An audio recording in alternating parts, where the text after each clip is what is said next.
రామయ్య గారు, మీ తాతగారు కట్టించిన ఈ రామాలయం ఈనాడు ఇంతటి ఉన్నత స్థితిలో ఉండి ఇంత వైభవోపేతంగా ఈ ఉత్సవాలు జరుగుతున్నాయంటే దీనికి మీ దీక్షే కారణం.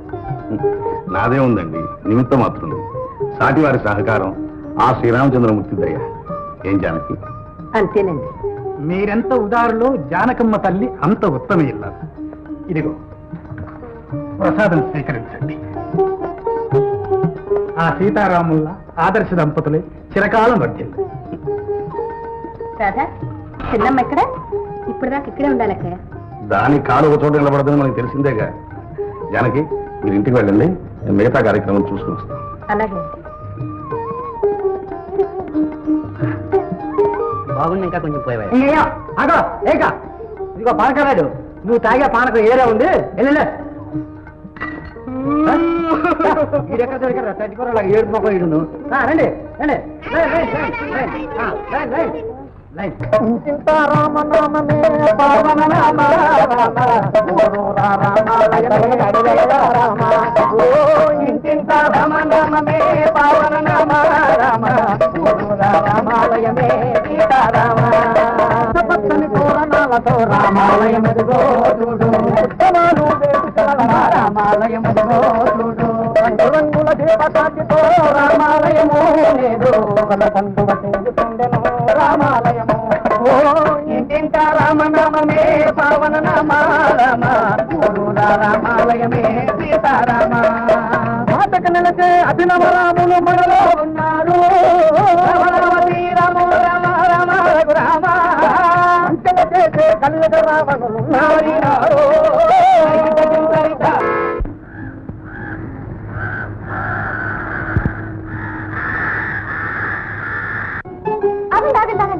పెళ్లి కూతురు గారు లోపలికి రాకూడదు.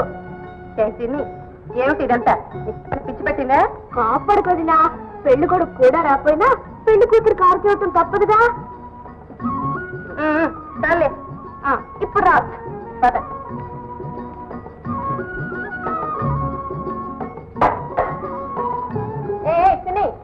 ఇలారా. ఎందుకు రమ్మంటుంటే? కొడతావేమో. ఆ భయం ఉంటే ఇలా చేస్తానా? నేనేం చేశాను? ఇంకేం చేయాలి? ప్రసాదం తీసుకోకుండా వచ్చానే. మరి పెళ్లి కొడుకు పెళ్లి కూతురికి ఆరతి సిద్ధం చేయొద్దా? చేయొద్దు. పిచ్చి ముద్దు పెళ్లి వారికి కాదు, ఆ సీతారాములకి. పీటల మీద అక్క మీ అన్నయ్య కూర్చొని కళ్యాణం జరిపించారు. ఇప్పటికైనా అర్థమైందా? కొంచెం అర్థమైంది. అర్థమవుతుంది, అర్థమవుతుంది. పద అన్నాను. ఇప్పుడేగా కడుపు నిండా పానకం తాగేశాను. అయితే అన్నం తినమాట. పట్టుకున్నావు కదా, అన్నయ్యతో చెప్తాను.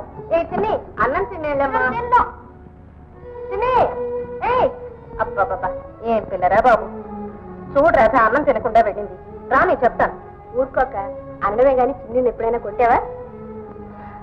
ఎలా కొట్టాను రాధ? చిన్నప్పటి నుంచి బిడ్డలాగా నా చేతిలో పెరిగింది. చిన్నియే కాదు, వీడు కూడా నీ బిడ్డ అయిపోయాడు. అరే, చిన్ని సందడిలో పడి వీడి సంగతే మర్చిపోయాను. తీసుకో. రానన్నా అమలు తిండు గాని.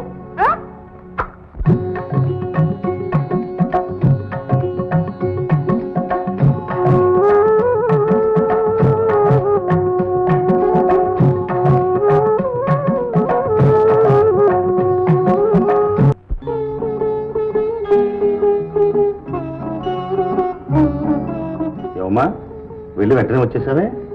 రోజులు కొట్టిందన్నయ్య. కుట్టిందా? ఏ? అదే కొట్టలేదనుకో, చూడు నిలిపెట్టింది. పారిపోయి వచ్చేసా. అంత పని చేసింది. సరే పద, మీ వదిన సంగతి ఎవడో కనుక్కుందాం. పద.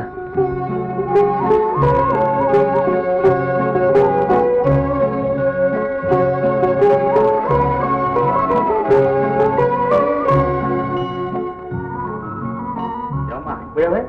నువ్వు ముందు నడన్నయ్య. రాలేదురా అమ్మా. జానకే, జానకే, ఏమి నువ్వు చేసిన పని? మా చిన్నమ్మని చెవి మీద పెడతావా? అంతవరకే చేశా. నిజంగా కొడితే మీతో ఇలా తిట్టుడులు చెప్పేదా? చూసావన్నయ్య, చూసావా? నువ్వు ఉండమ్మా. ఇదిగో అసలు ఏం జరిగింది చెప్పు. మీ చెల్లాయినే అడగండి. ఏమ్మా? లేదన్నయ్య, ఉత్తినే. ఏ చిన్ని, ఏమిటి అబద్ధం కూడా నేర్చా? వాళ్ళిద్దరూ ఒకటే అన్నయ్య. అవునమ్మా, తోడికోడళ్ళు కదూ. మీ అన్న చెల్లెలు ఇద్దరు ఒకటి అయినప్పుడు మా అక్క చెల్లెలు ఇద్దరు ఒకటి కావడం తప్ప. ఏ చిన్న ఇద్దరే చూడన్నయ్య మళ్ళీ పిలుస్తుంది. పర్వాలేదులేమ్మా, నేనున్నాగా. ఏం చూస్తుందో నేను చూస్తాను. పద, పద. ఆ, చెప్పు, రామాలయంలో ప్రసాదం తీసుకోకుండా పరిగెత్తుకొచ్చావా లేదా? ఇంటికి వచ్చిన తర్వాత ఏం చేసావో చెప్పు. ఆరతి పళ్ళని తీసుకొచ్చి నీకు ఆరతి ఇచ్చాను. అంతేకాదండి, పెద్ద ఆరిందాలా పెళ్లి కొడుకు ఏడి అని అడిగింది. ఏమ్మా, వచ్చే సంవత్సరం పెళ్లి కొడుకుని చూస్తాలేమ్మా. అప్పుడు మీ వదిళ్ళు మీ ఇద్దరికి ఆరతిచ్చి లోపలికి తీసుకొస్తారు. పిచ్చి తల్లి. నవ్వుతూ ఇలాగే కూర్చుంటారా, భోజనానికి లేస్తారా? ఆ, నాకు తమ్ముడు కొట్టించు. ఇంకా ఆయన రాలేదండి. ఇంకా రాలా? వాడికి ఒక దేవుడు లేదు, దయ్యం లేదు. ఈవేళైనా ఇంటి పట్టున ఉండకూడదు. వాడి పొలం ఏమిటో వాడు ఏమిటో. సరే, ఒరే, ఒరే, ఒరే, ఒరే, వచ్చావా? ఇస్తున్నాను ఉండరా చిన్ని. అది వాడికి ఇవ్వమ్మా, నీకు ఇంకోటి తయారు చేసి ఇస్తున్నాను.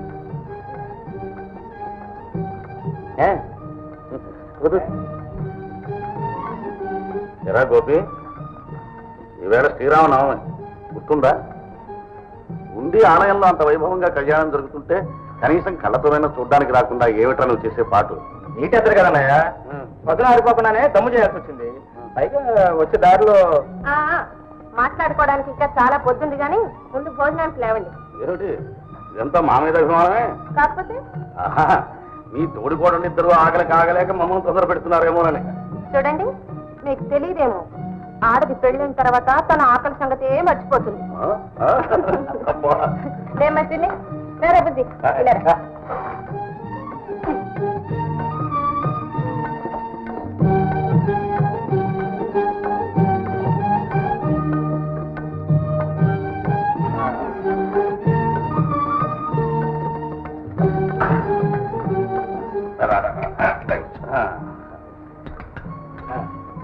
ఏమయ్యా మరిది, ఇంత ఆలస్యంగా వచ్చావే? వారికి తిండి తినే తీరికెక్కడదక్కయ్యా, అస్తమానం పొలం పనులు ఉంటే చాలు. అంతేగా చెల్లాయ్, మా మరిదికి పొద్దుపోవడానికి పోట్లాట కూడా ఉండాలి. విన్నావా గోపి, మీ వదిలికి నీ మీద ఎంత మంచి అభిప్రాయం ఉందో. అది కాదన్నయ్య, మన దేవుడి పొలాలకి నీరెక్కకుండా రాయడి మనుషులు కాలువ కట్టి పెట్టారు. అరే తప్పురాని మన తరమే అడ్డంటే అతను నెట్ అవతల పారేశారు. అంత పని చేయించాడా? ఈ రాయుడు దుర్మార్గాలు రోజు రోజుకి మితిమీరిపోతున్నాయి.